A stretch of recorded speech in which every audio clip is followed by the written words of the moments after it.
नमस्कार दोस्तों, multi vlog में आप सभी का स्वागत है। आज मैं आपको पढ़ाने वाला हूं दो टॉपिक के बारे में, जिसमें पहला है रनवे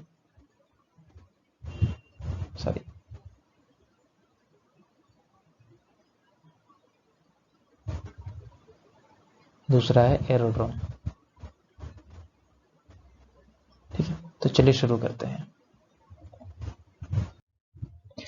रनवे क्या होता है, एक बार डेफिनेशन देखें। एज पर एनेक्स 14, एनेक्स 14 एक स्टैंडर्ड डॉक्यूमेंट है जिसको ऑल ओवर द वर्ल्ड इसे फॉलो किया जाता है। इंडिया में जो फॉलो होता है, इसका इंडियन वर्जन उसे कार कहते हैं। इसका नाम है civil aviation requirements. Civil aviation requirements. ये जो डेफिनेशंस लिए गए हैं ये ऑल कार से या फिर एनेक्स से ही लिए गए हैं, एनेक्स 14। और तो चलिए देखते हैं रनवे का एग्जैक्ट डेफिनेशन क्या है। एज पर annex 14, a defined rectangular area on land aerodrome. Aerodrome के बारे में हम अभी बाद में बात करते हैं, क्या होता है aerodrome. Defined rectangular area on land aerodrome prepared for landing and take off aircraft. Suppose करिए कोई भी एक हमारे पास एक लैंड है, just a piece of land in rectangular form. It's a rectangular, तो रेक्टेंगुलर ही होना जरूरी है। तो इस रेक्टेंगुलर एरिया में अगर हम किसी भी एयरक्राफ्ट को अगर टेक ऑफ कराते हैं या फिर लैंड कराते हैं, ठीक, तो उसे रनवे कहा जाता है।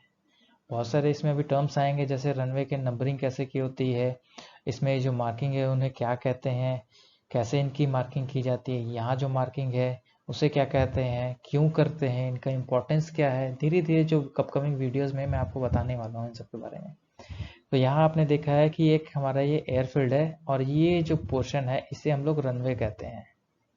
ठीक, और इस रनवे से अटैच जो भी रोड्स कहेंगे, अभी के लिए, बाद में उसे डिफाइन करेंगे, उसे टैक्सी वे कहते हैं। क्योंकि एयरक्राफ्ट जब लैंड करता है तो वो इस टैक्सी करते हुए यहाँ से चलते हुए एप्रन तक जाता है और पार्किंग स्टैंड में खड़ा होता है।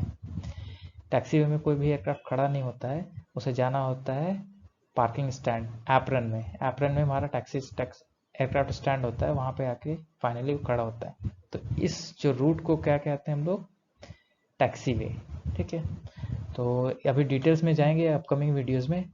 और नेक्स्ट हमारा यह है एरोड्रोम। अब पिछले देखा था, पिछले डेफिनेशन में एक टर्म आया था एरोड्रोम।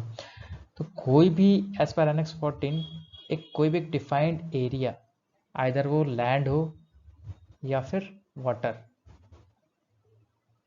कुछ भी हो सकता है, ये लैंड भी हो सकता है या वाटर भी हो सकता है। अब इस एरिया में हमारे बिल्डिंग्स भी हो सकते हैं, इंस्ट्रूमेंट्स भी हो सकते हैं, इक्विपमेंट्स भी हो सकते हैं, सबको मिला के जिनका एक सोल पर्पस होता है एयरक्राफ्ट का अराइवल, डिपार्चर या फिर एयरक्राफ्ट का मूवमेंट। ठीक है, तो इन सबको मिला के जो सोल पर्पस फुलफिल करता है उस एरिया को हम लोग क्या कहते हैं, एरोड्रम। एक ये कंप्लीट पोर्शन ये हमारा है, ये एरोड्रम। इसमें रनवे ये है, runway is a part of aerodrome.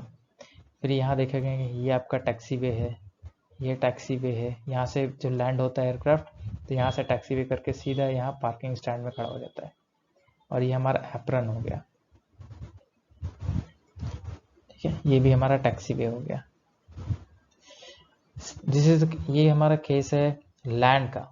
अब सिमिलर केस होता है वाटर एरोड्रोम भी होता है हमारे। आजकल जैसे आपने देखा होगा कि वाटर एरोड्रोम को बढ़ावा दिया जा रहा है ताकि एविएशन इंडस्ट्री को और आगे की ओर बढ़ाया जा सके। तो इस यहाँ पे देख रहे एटीसी टावर है, ये एयर ट्रैफिक कंट्रोल टावर।